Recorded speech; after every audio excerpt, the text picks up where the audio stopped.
Hey everybody, this is Patrick Gill for Polygon.com at GDC in San Francisco, Game Developers Conference. We are hanging out with all kinds of cool game devs, and right now we are joined by the gentleman from 11-Bit Games. We have with us here Pavel, and driving the game that we're playing now, Tower 57, is another Patrick. So let's hop right into this game, and then can you pitch this game to me? What are we about to see here? So we're gonna see a tornado / typhoon of action, because this is what Tower 57 is all about. Mm-hmm. And here's the story. The Tower 57 is sort of enclave of civilization in the future, but something's happening. Something's very unusual. Tentacles tend to show up and things are getting messy. So you are one of the extraordinary gentlemen or ladies sent to investigate. And this is all you know at the beginning. And yep. So it looks like we are seeing some of the storyline stuff here. So I checked out the trailer for this game, and the most immediate comparison I could make if I was going to try to pitch this game to somebody is it looks a bit like Smash TV, or those sort of famous top-down shooters. How does this game stand out from those sort of arena-based twin-stick shooters?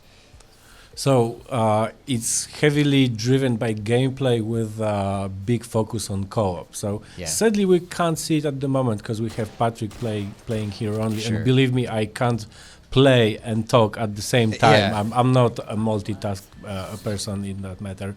And in this game you need to be heavily focused. So let me just talk and let Patrick play. Sure. But once there are certain situations that work really well in co-op, I will tell you. Yeah. So at the beginning, Patrick just simply need to get into the tower, and this is happening right now.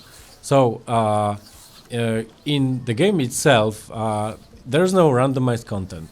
Everything has been handcrafted, so it's supposed to work as it does, simply. The fun comes from the fact that you can pretty much destroy everything, including yourself, as weird as it sounds. Yeah. You can cut... you can have your legs cut, and then your co-op friend need to pick you up and take you around until you can get new legs from, guess what, from a vending machine. Yeah, so it seems like the game definitely has a sense of humor about the sci-fi world that it's created here, and the art direction is really something else. There's some art it's deco made by a elements very, there. very well-known pixel artist from Austria, Thomas, who is crazy about old Amiga games. So he took this style, put a modern filter on it, and here we are. And I guess that's not everything, because from time to time you can see this diesel punk art deco tonality. I don't know, style could be a better word. In Tower 57, and yeah, surely the visuals are a strong side of the game. Just glancing at it, maybe this doesn't go that deep, but maybe a little bit of H.P. Lovecraft references in there as well, with some of these sort of arcane tunes nestled. It is, but it's like through your fingers a little, Sure. or let's say with one eye shot. Gotcha. So this, as you mentioned before, this game is more or less, it's handcrafted from beginning to end. It's not a roguelike. It's not a randomly generated shooter. Is it a game where the story is driving the player forward? I think it's rather the gameplay, because you can pretty much destroy stuff. You can have enormous amount of different weapons, and each works in a different way. Patrick, can you switch some weapon maybe? Or you can turn chaos, as you can see.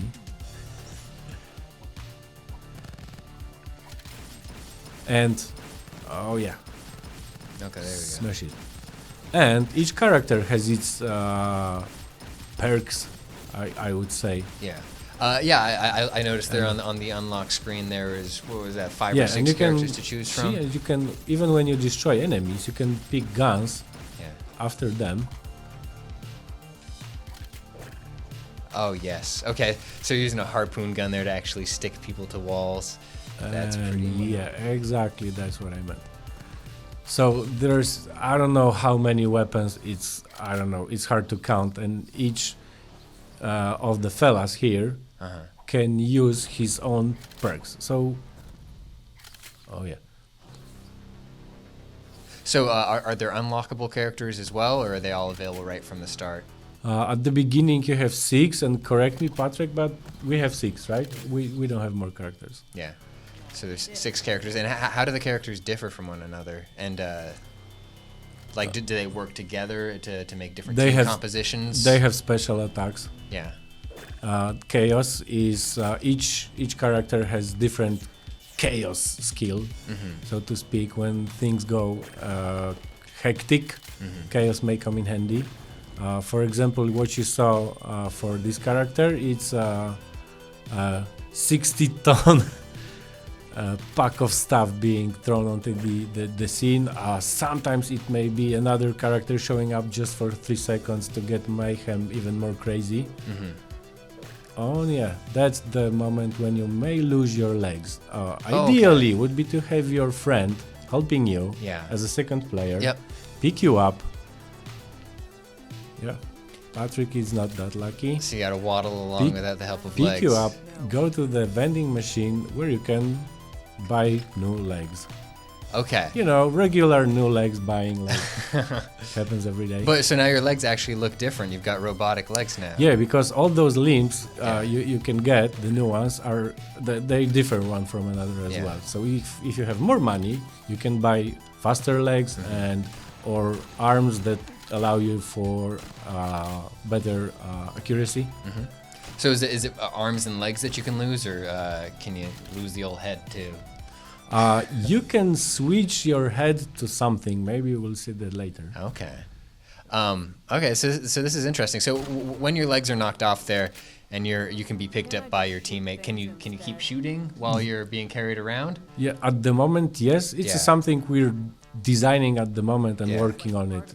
It depends heavily on the balance. Yeah. Oh, you got the BFG there. And that's a gravity gun. This is exactly. I think it's called black hole gun. And so the coins that are tumbling out of all of these crates that you're blasting open, is that the currency that you're using at those different stations? Exactly. Okay. Yeah, exactly. You can collect the coins, and you can spend the coins on new guns, more ammo, upgrades, upgrades of legs and arms, upgrades of weapons, and medikits, and for sure you will need those.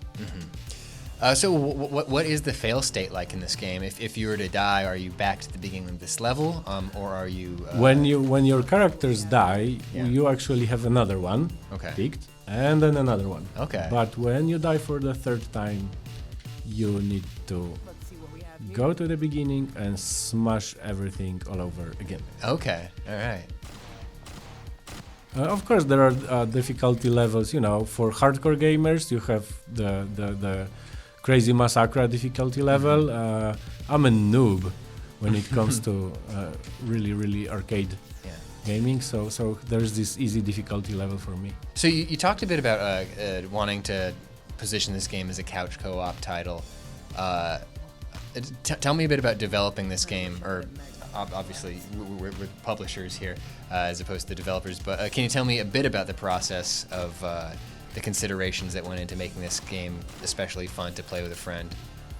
Well, that's Marco Pappalardo, who's the lead designer, so we would need to jump in his shoes and tell. But from my perspective, for example, that was adjusting the game to for casual level or more hardcore level, and we were manipulating with speed of the game, how AI moves, how AI is fast, and so on, to be sexy for each kind of gamer. But I think when it comes to like classic design, what would Marcos say would be the handcrafting thing, because you know, when there's no randomized content and it's not procedurally generated when it comes to level, you need to really think well what is placed where, how it's supposed to go, how are the levels constructed. I think that was Marco's thing. in the first so place. it looks a little bit like a labyrinth or a maze or something. I saw that you just had to collect that key card to move on through the next area. There's bricks on the ground that are marked as a sort of one-way path where you can only go one way but not another way. I've noticed, like, you can drop down from certain areas but not get back up. It looks like it's very intentionally designed. And these are the guys who took your legs last time. Yeah, this is also a very good arena to present multiplayer co-op. So definitely we need to get you the build so you can guys check it out. Because, for example, how does it work? One player can freeze an enemy while the other shoots at it, or you can have a lasso, grab an enemy on a lasso, and the other is, sending a bazillion of bullets at the same time. So we've switched characters here to this, looks like a Tommy gun wielding gangster. He's making short work of these shark dudes. It's a cool looking game. Yeah, we call it diesel punk pixel art, because obviously for all the diesel punk style things. And you mentioned at the beginning heavy Amiga inspiration, and as we played, we like to call it a modern take of what Amiga games would look like now. As we grew up with those things in early 90s, probably, as far as I remember. Although I need to say I had Commodore 64, and that looked, way worse than super cool Amiga games. But my neighbor had one. Yeah. So we spent, a lot of time playing Amiga games.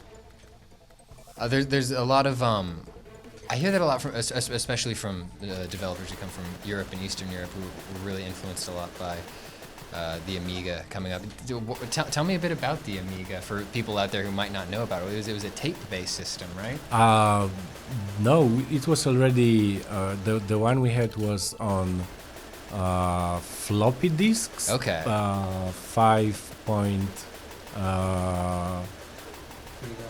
Yeah, and then 3.5-inch discs, and that's the one I used to play, to be honest. And it was interesting because, for example, you had no copyrights at the moment, so all the games you could get was actually pirated ones. Yeah. But you bought those legally because of lack of the copyrights. Sure. It was crazy era. So we've been buying pretty much everything that was out there on the market, and playing a crazy amount of hours.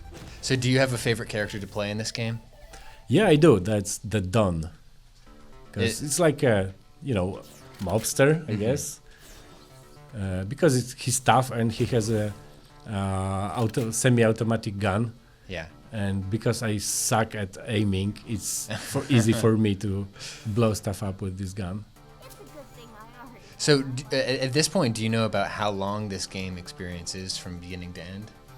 I think you need 8 hours to finish a campaign. And then obviously there's the multiple characters you can try. Yes, of course. And then we're working on some extra modes, but I don't want to spoil everything at the moment. Sure, so let's leave those for the gamers. Okay, so it looks like we've hit another story beat here. Yeah, exactly. This is the moment where we can unveil a bit more from the story. So you are sent here to investigate. And in the Tower 57 itself, there are some gentlemen who know something about you and can lead you further. As you can see, not all the areas like the canal are filled with tentacles, enemies and crazy creatures.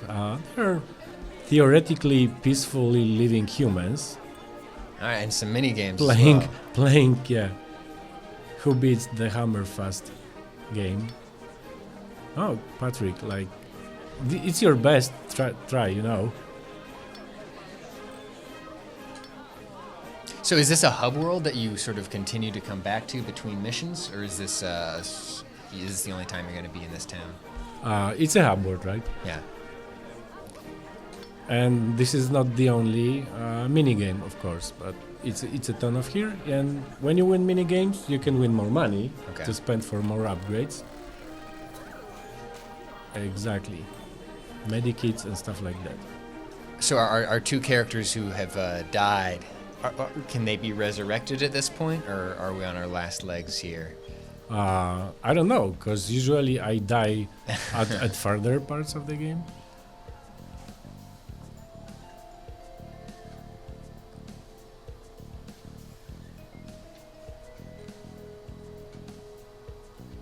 Yeah, and the further you get, the more you unveil what's actually happening in exactly in Tower 57. What caused the tentacles to appear? And then you learn where to go. Oh boy, here's the upgrade system. So, tell me a bit about the sort of upgrades that we. So right off the bat, I see damage, clip size, ammo type, and then we've got special. Does every weapon have the special categories? Yeah, exactly. Each works in unique way. Yeah. Like sniper gun, you reload really slowly, but it's really powerful and shoots at long distance. The black hole gun, which works like sort of a gravity pulling gun. So, and then you can increase power, capacity, and so on. Let's play it. Let's bet all of our money.